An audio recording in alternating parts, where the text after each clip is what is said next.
Good morning, students. Welcome back to our online class again. In the last class, we have discussed about the different power sharing arrangement done in Sri Lanka and Belgium. In Sri Lanka, majoritarianism policies were adopted. Sri Lanka के अंदर बहुसंख्यकवादी नीति अपनाई गई and it resulted in a civil war. Civil war की स्थिति बनी. Thousands of people died. हजारों की संख्या में लोग मारे गए. On the other hand, power sharing arrangement in Belgium was quite complicated, complex, but it resulted in the peace and harmony inside the country. लेकिन देश में शांति व्यवस्था बनाए रखने में सहायक की थोड़ा जटिल था व्यवस्था. आपने देखा उसको अच्छे से अकोमोडेट कर लिया गया और इतना अच्छे से अकोमोडेट किया गया कि यूरोपियन यूनियन ने जब अपना एक अलग ग्रुप बनाया तो उसकी हेडक्वार्टर के तौर पर किसको चुना? बेल्जियम की कैपिटल ब्रुसेल्स को चुना. ये हमने पावर शेयरिंग अरेंजमेंट में अब तक पढ़ा. अब जो लास्ट टॉपिक है इस लेसन का वो है why power sharing is desirable. इसकी जरूरत क्यों है? पावर शेयरिंग की जरूरत क्या है? What is the need of power sharing? अब व्हाई इट इज डिजायरेबल. अब दो एग्जांपल पढ़ने के बाद अच्छे समझ में आ गया होगा क्यों जरूरत है.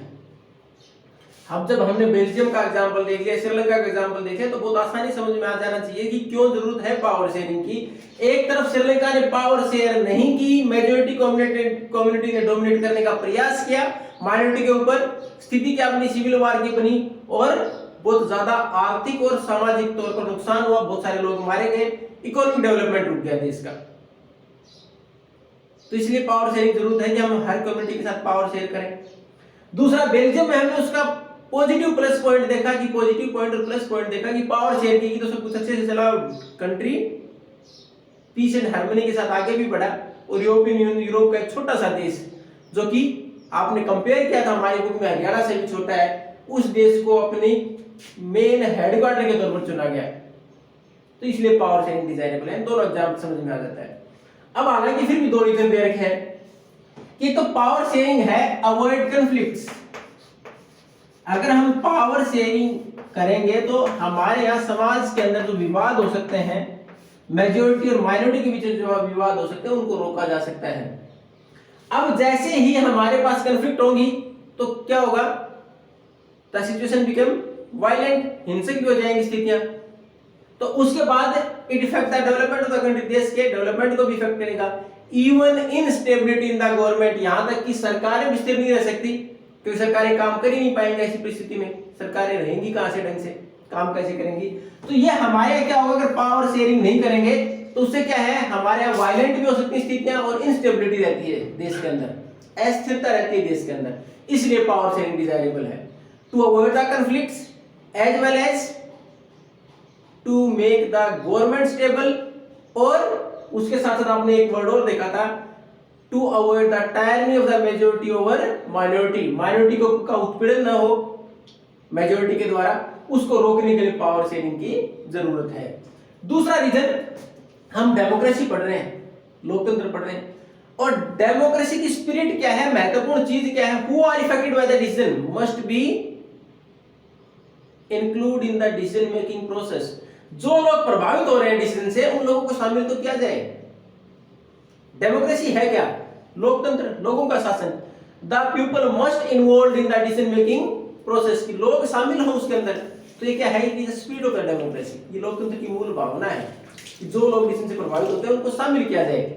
ए लेजिटिमेट गवर्नमेंट, एक वैध सरकार की बात है डेमोक्रेसी की है क्या?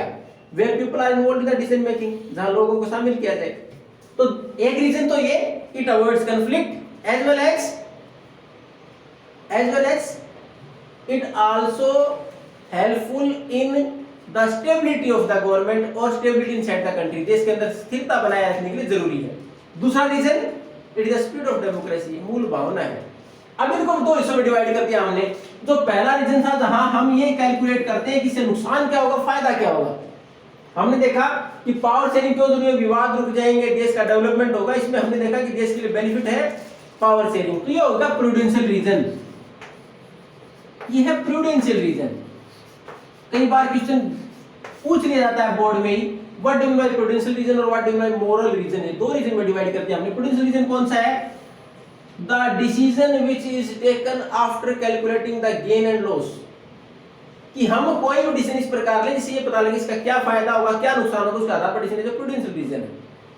जैसे हमने पावर शेयरिंग का पहला रीजन प्रूडेंशियल रीजन कैसे माना, जो अवॉइड कॉन्फ्लिक्ट के लिए था पावर शेयरिंग, कि अगर हम पावर शेयरिंग करेंगे तो हम सोसाइटी के अंदर विवाद से बच जाएंगे, देश की सरकार स्थिर रह जाएगी और कोई वायलेंट तरीका नहीं अपनाया जाएगा, तो इससे हमारे इनसे घटना नहीं, लोग नहीं मरेंगे और देश का डेवलपमेंट हो सकता है। ये हमने इसका फायदा देखा पावर शेयरिंग का। तो प्रूडेंशियल रीजन है कि हमने इसमें गेन और लॉस देखे कि अगर नहीं करेंगे तो नुकसान क्या होगा, करेंगे तो बेनिफिट क्या है।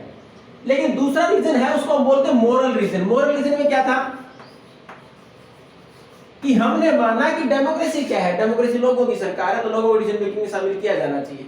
उसमें हमने देखा नुकसान क्या है फायदा क्या, हमने देखा कि मूल भावना है लोगों को शामिल किया जाए तो व्यवस्था अच्छी वैसे ही रहेगी। अब हमारे यहाँ अगर हम बात करें वुमेन रिजर्वेशन की, तो हमारे महिला आरक्षण की बात है तो लोकल सेल्फ गवर्नमेंट तक हमने लागू कर दिया, बाकी नहीं हुआ। लेकिन मोरल रीजन की बात करें तो it is the 50% part of our population, half हमारी जो देश का लोकतंत्र उसकी पॉपुलेशन में आधा हिस्सा है इनका, तो एक मोरल रीजन उनको डिसीजन मेकिंग में पूरा सही योगदान देने का मौका मिले।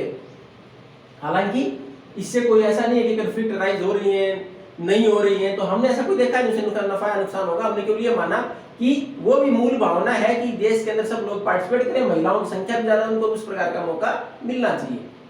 तो प्रूडेंशियल रीजन वो रीजन होते हैं जिसके अंदर हम we are going to calculate gain and loss, decision तब ले जिससे ये पता लगाएं कि इससे हमें फायदा क्या होगा नुकसान क्या होगा। मोरल रीजन क्या है, जिसमें हम ये देखें कि किस प्रकार लोगों को समाहित किया जाए, समावेश किया जाए, उनको साथ लेके चला जाए, इन सब लोगों को डिसीजन मेकिंग में शामिल किया जाए। हालांकि इसके पीछे हमने कोई ये रीजन नहीं देखा कि उससे क्या फायदा क्या नुकसान। हमने देखा कि डेमोक्रेसी है, लोकतंत्र है, लोकतंत्र में सब लोगों को डिसीजन मेकिंग में शामिल किया जाना चाहिए, ये moral reason.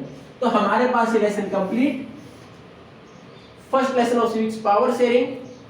In the next class we will continue with the first lesson of economics. We have already completed the class, हमने हालांकि क्लास में कंप्लीट किया था, लेकिन एक बार वापस दो बच्चे नहीं आए थे हमारे पास जब हमने फिजिकली ऑर्गेनाइज की थी क्लास 8-10 दिन के लिए, तो उनके लिए वापस हम कंटिन्यू करेंगे उस लेसन को, डेवलपमेंट इकोनॉमिक्स का फर्स्ट लेसन।